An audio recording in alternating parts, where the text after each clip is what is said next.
November 23 கிறிஸ்து அரசர் பெருவிழா. நற்செய்தி வாசகம். லூக்கா நற்செய்தி 23ஆம் பிரிவு 35 முதல் 43 முடிய இறைவார்த்தைகள். அக்காலத்தில் இயேசு சிலுவையில் தொங்கிக் கொண்டிருந்ததை மக்கள் பார்த்து கொண்டு நின்றார்கள். ஆட்சியாளர்கள், பிறரை விடுவித்தான், இவன் கடவுளின் மெசியாவும் தேர்ந்தெடுக்கப்பட்டவனுமானால் தன்னையே விடுவித்துக் கொள்ளட்டும் என்று கேலி செய்தார்கள். படை வீரர் அவரிடம் வந்து புளித்த திராட்சை ரசத்தை கொடுத்து, நீ யூதர்களின் அரசனானால் உன்னை காப்பாற்றிக்கொள் என்று எள்ளி நகையாடினர். இவன் யூதரின் அரசன் என்று அவரது சிலுவையின் மேல் எழுதி வைக்கப்பட்டிருந்தது. சிலுவையில் தொங்கிக் கொண்டிருந்த குற்றவாளிகளுள் ஒருவன், நீ மெசியாதானே, உன்னையும் எங்களையும் காப்பாற்று என்று அவரை பழித்துரைத்தான். ஆனால் மற்றவன் அவனை கடிந்து கொண்டு, கடவுளுக்கு நீ அஞ்சுவதில்லையா? நீயும் அதே தீர்ப்புக்குத்தானே உள்ளாகி இருக்கிறாய். நாம் தண்டிக்கப்படுவது முறையே, நம் செயல்களுக்கேற்ற தண்டனையை நாம் பெறுகிறோம். இவர் ஒரு குற்றமும் செய்யவில்லையே என்று பதிலுரைத்தான். பின்பு அவன், இயேசுவே, நீர் ஆட்சியுரிமை பெற்று வரும்போது என்னை நினைவு கொள்ளும் என்றான். அதற்கு இயேசு அவனிடம், நீர் இன்று என்னோடு பேரின்ப வீட்டில் இருப்பீர் என உறுதியாக உமக்குச் சொல்லுகிறேன் என்றார். ஒரு காட்டின் வடபகுதியில் ஒரு சிற்றூரும் தென்பகுதியில் இன்னொரு சிற்றூரும் இருந்தன. ஒரு முறை 2 சிற்றூர்களுக்கும் இடையே கடும் சண்டை ஏற்பட்டது. வடக்கூர்காரர்கள் தெற்கூரிலிருந்து ஒரு குழந்தையை கடத்தி சென்று விட்டனர். எனவே தெற்கூர்காரர்கள் குழந்தையை மீட்டு வர 6 பேர் கொண்ட வீரர் குழு ஒன்றை அமைத்து காட்டின் வழியே குழந்தை மீட்பு பயணத்தை தொடங்கினர். அதுவோ அடர்ந்த பெரிய காடு, கொடிய விலங்குகள் நிறைந்த ஒன்று. காட்டினூடே வழியமைத்து விலங்குகளை தவிர்த்து கொஞ்சம் கொஞ்சமாக பயணத்தை தொடர்ந்தனர். 6 நாட்களில் காட்டின் பாதி அளவை கூட அவர்களால் கடக்க முடியவில்லை.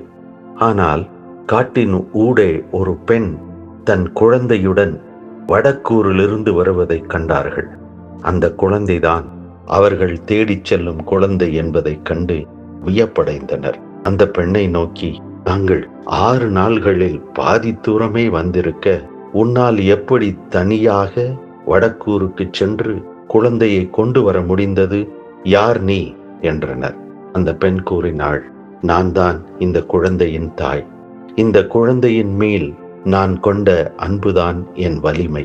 அந்த தாய் அன்புதான் எனக்கு பாதையை அமைத்து கொடுத்தது, என்னை பயணப்படுத்தி குழந்தையை மீட்கச் செய்தது என்றாள். அன்பு அளவிலா ஆற்றல் உடையது. இன்று கிறிஸ்து அரசர் பெருவிழாவை கொண்டாடுகிறோம். அவரது அரசு அன்பை அடிப்படையாக கொண்டு அன்பின் வலிமையில் கட்டமைக்கப்பட்டு அன்பையே வாழ்வாக்கும் இறையரசு ஆகும். அரசர் என்றால் வலிமை, அரசாட்சி, அதிகாரம் போன்ற கருத்துக்கள் நம்மில் தோன்றும். அந்த அரசரின் அரசாட்சி யாருக்காக, எப்படி என்று அரசியல் பேச்சுக்கள் கிளம்பும். அரசர் அடைந்த வெற்றி, தோற்கடித்த பகைவர்கள் பற்றிய புகழாரங்கள் பேசப்படும். ஆனால் இயேசு கிறிஸ்து அரசர் பெருவிழாவில் நாம் கேட்ட நற்செய்தி வேதனையும் அவமானமும் நிறைந்த அவருடைய சிலுவை சாவை பற்றியதாக அமைந்திருக்கிறது. சிலுவை சாவுதான் அவரது அரசாளும் வழிமுறை. சிலுவையில் தொங்கிய போது அவர் வாழ்ந்த நிமிடங்கள், அவர் உதிர்த்த வார்த்தைகள், அவர் காட்டிய மன உறுதி, அவரில் வெளிப்பட்ட அவரின் மனப்போக்கு, இவைதான் இயேசு அரசாளும் அவரது அரசாட்சியின் அமைப்பு சட்டங்கள். இத்தகைய இறையாட்சியை பற்றி சிந்தித்து மன்றாட இன்றைய வாசகங்கள் அழைக்கின்றன. இன்றைய முதல் வாசகம் இஸ்ராயேலின் குலங்கள் ஒன்று கூடி இறைவனின் திருப்பொழிவு பெற்ற தாவீதை அரசராக ஒருமனதாக ஏற்றுக்கொண்ட நிகழ்வை கூறுகிறது. இது முதல் தாவீது இஸ்ராயேலின் குலங்களால் ஏற்றுக்கொள்ளப்பட்டு இறைவனின் பெயரால் அவரது ஆயனாக, அவர் வலிமை கொண்டு அவர்களுக்கு தலைவனாக ஆட்சி புரியத் தொடங்கினார். இறைவனின் பெயரால் மனிதர்கள் தங்கள் விருப்பத்திற்கு ஏற்ப அதிகாரத்தை பயன்படுத்தி மக்களை அடக்கி ஆள்வதல்ல இறையாட்சி. மாறாக மனிதர் வழி மனிதருக்காய் இறை அன்பு பண்புகளோடு மனிதரில் மலர்வதே இறையாட்சி. அத்தகைய இறையாட்சிதான் தாவீதில் தொடங்கியது. அவரது ஆட்சி இஸ்ராயேலின் வரலாற்றில் மிகச்சிறந்த ஒப்பற்ற இறையாட்சி என்று இன்றும் கூட இஸ்ராயேல் மக்களால் நம்பி ஏற்றுக்கொள்ளப்படுகிறது. விவிலியத்தின் இறைவாக்கினர்கள் ஏடுகளும் வரலாற்று புத்தகங்களும் புதிய ஏற்பாட்டின் புத்தகங்களும் இதற்கு அநேக சான்றுகளை தருகின்றன. வரப்போகும் மெசியா தாவீதின் குலத்திலிருந்தே வருவார். அவர் தாவீதின் நல்லாட்சியான இறையாட்சியை மீண்டும் நிறுவுவார் என்ற நம்பிக்கை கிமு 597 பழைய ஏற்பாட்டு நம்பிக்கையாளரிடம் இன்றும் நிலவுகிறது. புதிய ஏற்பாட்டை ஏற்றுக்கொள்ளும் நம்மை போன்ற நம்பிக்கையாளர்களுக்கு நமது நம்பிக்கை தாவீதின் வழிவந்த மெசியா இயேசு கிறிஸ்து என்பதில் நிறைவேறிவிட்டது. மத்தேயு நற்செய்தி முதல் அதிகாரத்தின் தொடக்கத்திலும் லூக்கா நற்செய்தியின் 3ஆம் அதிகாரம் இறுதியிலும் தோன்றும் இயேசுவின் மூதாதையர் பட்டியல்கள் இயேசு தாவீதின் மரபில் வந்தவர் என கூறுகின்றன. இயேசுவும் தன் பொது பணியை தொடங்கும் போது மத்தேயு, மார்க்கு, லூக்கா, யோவான் ஆகிய எல்லா நற்செய்தியாளர்களும் இயேசுவினுடைய முதல் அறிவிப்பாக சொல்லுவது காலம் நிறைவேறிவிட்டது, இறையாட்சி நெருங்கிவிட்டது, மனம் மாறி நற்செய்தியை நம்புங்கள் என்று இயேசு விடுக்கும் அழைப்பை பற்றியதே. இந்த அழைப்பு நமக்கு கூற வருவது என்ன? இயேசுவின் வருகையில் மெசியாவில் எதிர்பார்த்த இறையாட்சியின் காலம் மலர்ந்துவிட்டது. இறையாட்சி நிஜமாகிக் கொண்டிருக்கிறது. எனவே நாம் செய்ய வேண்டியது எல்லாம் அவரது அழைப்பை நம்பி ஏற்பதுதான். அவ்வாறு ஏற்றபின் இதுவரை நாம் நம்பி வாழ்ந்த அல்லது இப்போது வாழ்ந்து கொண்டிருக்கின்ற எல்லாவித மனப்போக்கிலிருந்தும் நம் மனதை திருப்பி இயேசுவை நோக்கி பார்ப்பத வேண்டும். அப்படி இயேசுவை நம்பி அவரை பார்க்கும்போது எங்கும் எதிலும் எவரிலும் இப்போதே அவரது இறையாட்சியின் அம்சங்களை நாம் காணலாம், வாழலாம் என்பதே ஆகும். 3 ஆண்டுகள் இயேசு செய்த அவரது பணி, வாழ்ந்த அவரின் வாழ்வு ஆகியவற்றின் சாராம்சமே இறையாட்சி நம்மிடையே மலர்ந்து நிஜமாகிக் கொண்டிருக்கிறது என்பதுதான். எனவேதான் லூக்கா நற்செய்தி 17ஆம் அதிகாரம் 20-21 வசனங்களில் பரிசேயர் இயேசுவிடம் இறையாட்சி எப்போது வரும் என்று கேட்டபோது இயேசு மறுமொழியாக, இறையாட்சி கண்களுக்கு புலப்படும் முறையில் வராது, இதோ இங்கே அல்லது அதோ அங்கே என சொல்ல முடியாது, ஏனெனில் இறையாட்சி உங்கள் நடுவேயே செயல்படுகிறது என்று கூறினார். இறையாட்சியை அதிகாரம், ஆட்சி பீடம், ஆள்பவர்கள், ஆளப்படுபவர்கள் என்ற பருப்பொருளில் தேடி கண்டுபிடிக்க முடியாது. நம்மிடையே உள்ள அன்பு, அருள், இரக்கம், மன்னிப்பு, பகிர்தல், ஒன்றுபட்டு வாழ்தல் போன்ற பண்புகளில் தேடி பார்க்க வேண்டும். இந்த பண்புகள் நிலவும் மனங்களில், இதே பண்புகள் வாழப்படும் சூழ்நிலைகளில், இதே பண்புகள் உணரப்படும் மனிதர்களில், இடங்களில் இறையாட்சி வந்துவிட்டது, நிகழ்ந்து கொண்டிருக்கிறது என்பதுதான் இயேசுவின் வாக்குறுதி. இயேசு வாழ்ந்த நாட்களில் அவரது போதனையில், வல்ல செயல்களில் இந்த நற்செய்தியை வாழ்ந்து காட்டினார். இப்படி இறையாட்சி மலர்ந்துவிட்டது என்று வாழ்ந்து காட்டிய பல நிகழ்ச்சிகளுள் உச்சக்கட்ட செயல்தான், உச்சக்கட்ட நிகழ்ச்சிதான் அவருடைய சிலுவை சாவு. இறையாட்சி எப்படி பண்புகளால் மலர்கிறது, எப்படி பண்புகளால் அது உணர்ந்து கொள்ளப்படுகிறது, பண்புகளை வாழும்போது அது எப்படி பரவுகிறது என்பதை தன் சாவில் வாழ்ந்து காட்டிய செயல்தான் சிலுவை சாவு. ஆகவேதான் கிறிஸ்து அரசரின் பெருவிழாவென்று அவருடைய கல்வாரி சிலுவை சாவை நற்செய்தியாக வாசிக்கிறோம். அவருடைய பாடுகள், சிலுவை சாவு இவற்றை பற்றி பல்வேறு நிகழ்ச்சிகளை நற்செய்திகள் சித்தரிக்கின்றன. பல்வேறு நிகழ்ச்சிகளில் ஆழமான உண்மைகள் நம்மிடையே மலர்ந்திருக்கும் இறைசாட்சியை மிக அற்புதமாக எடுத்து காட்டுகின்றன. அதில் ஒரு சிறு பகுதிதான் இன்றைய நற்செய்தி.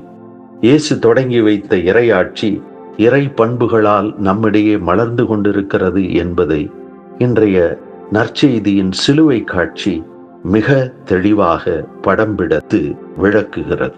இயேசு சிலுவை மேல் தொங்கிக் கொண்டிருந்த போது சிலுவையின் கீழ் நின்ற ஆட்சியாளர்கள் அவரை நோக்கிவிட்ட சவால் ஒருபுறம், அவர் அருகில் சிலுவையில் தொங்கிக் கொண்டிருந்த ஒரு குற்றவாளி இயேசுவை நோக்கி எழுப்பிய மன்றாட்டு மறுபுறம். ஆட்சியாளர்கள் இயேசுவுக்கு சவால் விடுகின்றனர். இயேசுவை அவர் தன் ஆற்றலை பயன்படுத்தி சிலுவை நின்று இறங்கி வந்து தன்னை காப்பாற்றிக் கொள்ள தூண்டுகின்றனர். தாங்கள் தங்களது அதிகாரத்தை, ஆற்றலை, வல்லமையை பயன்படுத்தி இயேசுவை குற்றவாளி என்று சிலுவையில் அறைந்து விட்டார்கள். அதுபோலவே இப்போது இயேசு அவர்களுக்கு எதிராக தன் வல்லமையை காட்டி சிலுவையை விட்டு இறங்கி வர வேண்டும் என்று அழைக்கின்றனர். அவர் கடந்த காலத்தில் எப்படி தன் வல்லமையை பயன்படுத்தி மக்களுக்கு பல அற்புத நல்ல செயல்களை செய்துள்ளார் என்பதை ஆட்சியாளர்கள் நன்கு அறிவார்கள். இப்போது சிலுவையிலிருந்து தன்னை விடுவித்து தனது வல்லமையை பயன்படுத்துமாறு சவால் விடுக்கின்றனர். அவர்கள் வல்லமைக்கு எதிர் வல்லமையை இயேசு காட்ட வேண்டும் என்று தூண்டுகின்றனர்.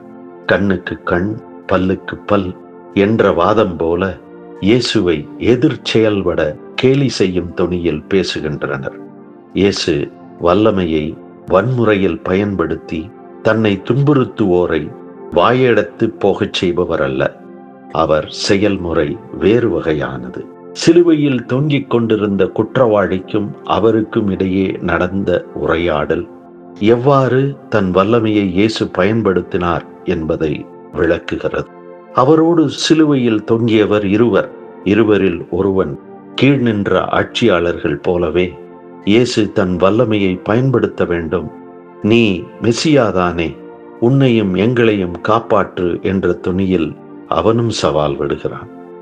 ஆனால் மற்றவன் குற்றம் எதுவுமே இல்லாமல் இருந்தும் தண்டனை அனுபவிக்கிற இயேசுவை பார்த்து, இயேசுவே, நீர் ஆட்சியுரிமை பெற்று வரும்போது என்னை நினைவிற்கொள்ளும் என்றான்.